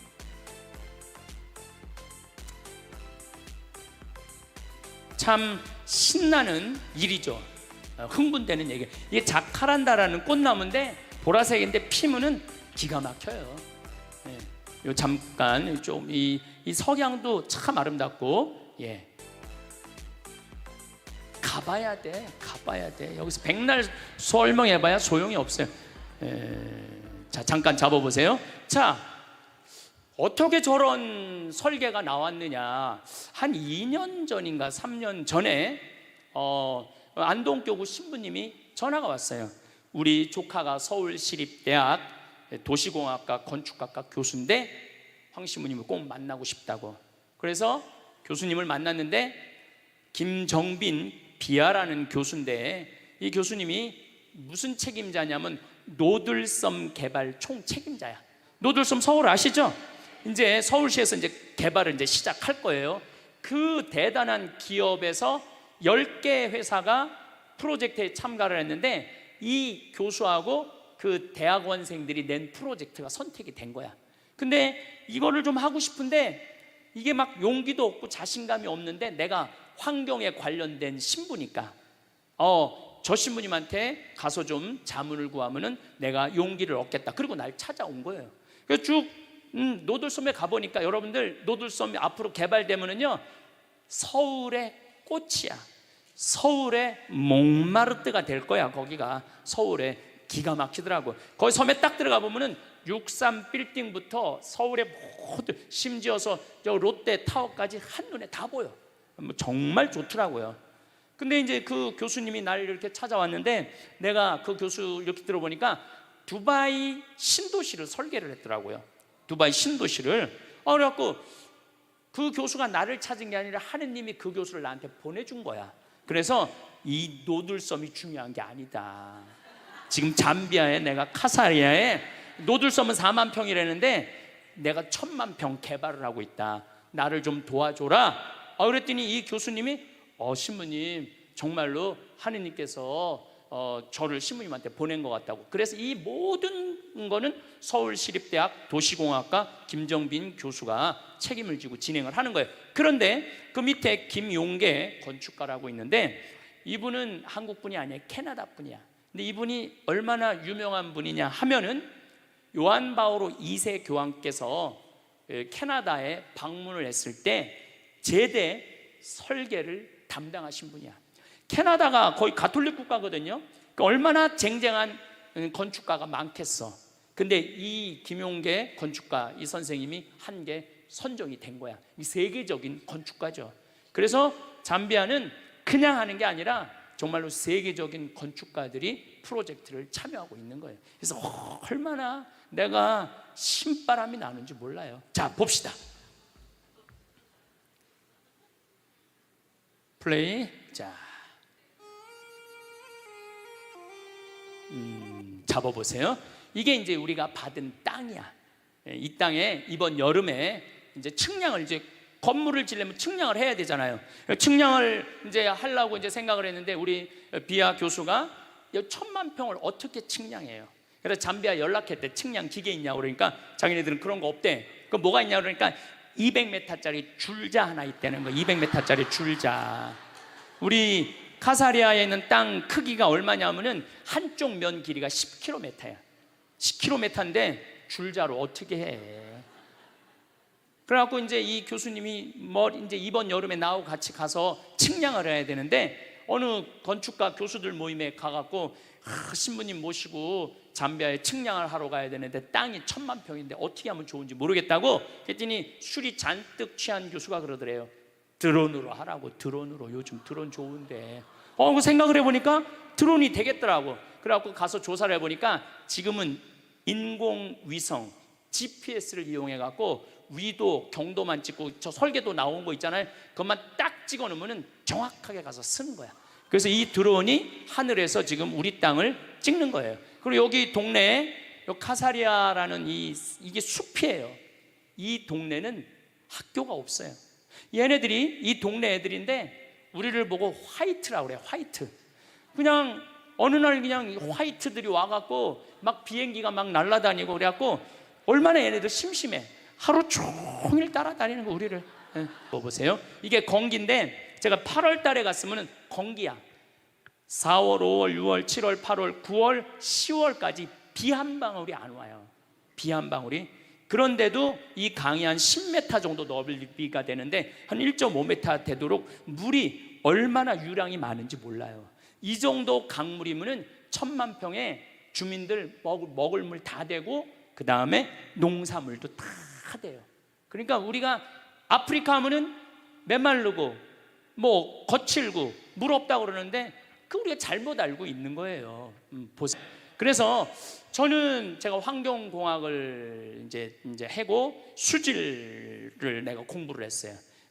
물이라는 거는 활용만 잘하면은 예술이야, 예술. 그래서 이 물을 저 한 10km까지 끌어올려서 온 도시에 수로를 다 해놓을 생각이에요. 수로를 다 해놓으면은 얼마든지 여기는 산모작이 가능해요. 그래서 뭐 야자, 뭐 모링가, 커피, 여기가 해발 1500m거든요. 뭐 커피 뭐 할 거 없이 기가 막히게 농사를 지을 수가 있어요. 그래서 여기 계신 분들 혹시 재수 없이 100살까지 사는 분들은 한국에서 살지 말고 잠비아에 가갖고 유럽이나 미국 사람들은 은퇴하고 2년 내지 3년 동안 잠비아나 아프리카에서 봉사 활동하고 돌아가는 분들이 많아요.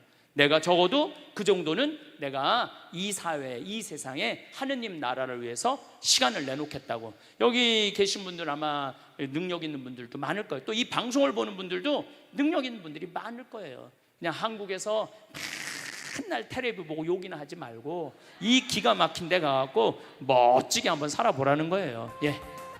내가 너무너무 이 잠비아에 갖고 안타까운 게 뭐냐면은 이 기가 막힌 숲이 있는데 전부 그거를 잘라갖고 숯을 만드는 거. 숯. 그 숯으로 요리도 하고 추우니까 불도 떼는 거야. 너무너무 안타깝잖아요. 이 아프리카 잠비아의 이 나무만 잘 보존해도 관광 상품으로 해도 먹고 살만한데 이걸 다 불로 태우는 거야. 숯으로 만들어서. 우리나라 1960년대 석탄, 연탄 없었을 때 어떻게 했어요? 다 산에 가서 나무. 그래서 산이 뭐가 됐어? 민둥 벌거숭이 산이 됐잖아요. 그래서 뭐 요즘 뭐 욕들을 많이 하는데 박정희 대통령의 최고의 업적 중에 하나는 산림 녹화예요. 산림 녹화. 그래서 현신규 박사라고 서울대, 내가 이분을 너무너무 좋아해요. 탄생 140주년이에요. 벌써 돌아가셨죠. 우리 나라가 건강하려면, 나라가 부유하려면 뭐가 있어야 된다? 나무가 있어야 된다. 근데 이분들은 이 나무를 이렇게 잘라갖고 숲을 다 없애는 거야. 그래서 제가 잠비아에 가갖고 할 첫 사업은 숲을 보존하는 거야.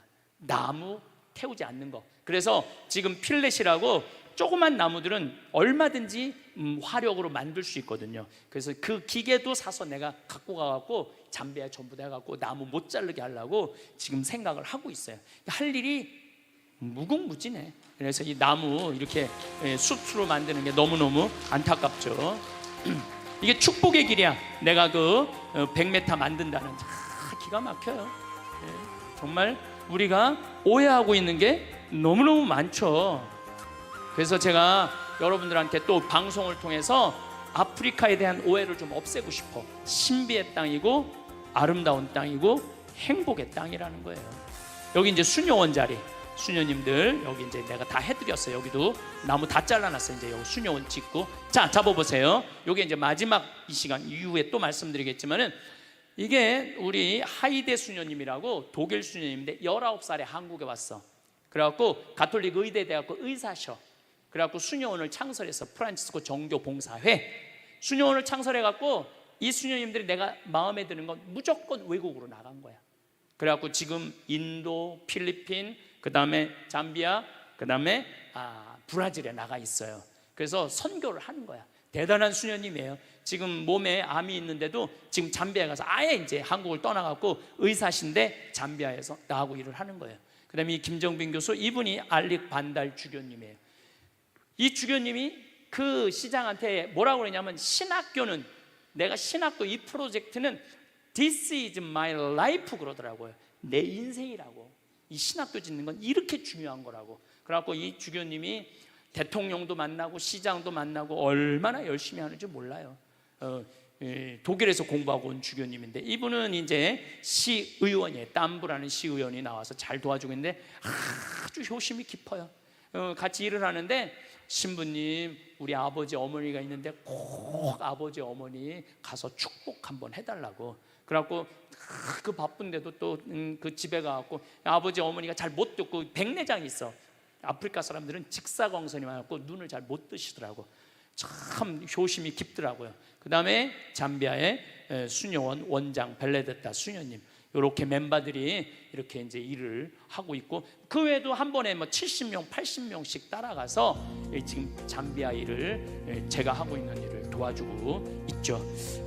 이제 두 번째 시간에는 더 아주 드라마틱한 내용이 기다리고 있으니까 두 번째 강의하도록 하겠습니다. 감사합니다. AI는 이제 더 이상 먼 미래의 이야기가 아닙니다. 우리가 매일 사용하는 스마트폰, 은행 서비스, 심지어 병원에서도 AI 기술이 적극적으로 활용되고 있습니다. 젊은이들은 이미 AI와 함께 살아가고 있지만 나이가 들수록 이 기술을 이해하지 못하면 세상의 변화를 따라가기 어려워질 수 있습니다. 나이 들수록 AI를 알아야 하는 이유를 구체적인 사례와 함께 이야기해 보겠습니다. 몇 년 전 70대 후반의 김영수 씨는 스마트폰 사용이 불편하다고 느껴 늘 아들에게 은행 업무를 부탁하곤 했습니다. 하지만 점점 은행 지점이 줄어들고 비대면 서비스가 확대되면서 직접 은행을 찾는 일이 점점 어려워졌습니다. 결국 아들의 도움 없이는 자신의 돈을 제대로 관리할 수 없는 상황이 되었습니다. 그러나 AI 음성 비서를 사용해 스마트폰에서 음성 명령만으로 계좌 이체를 하게 되면서 그는 더 이상 은행을 찾아다닐 필요가 없어졌습니다.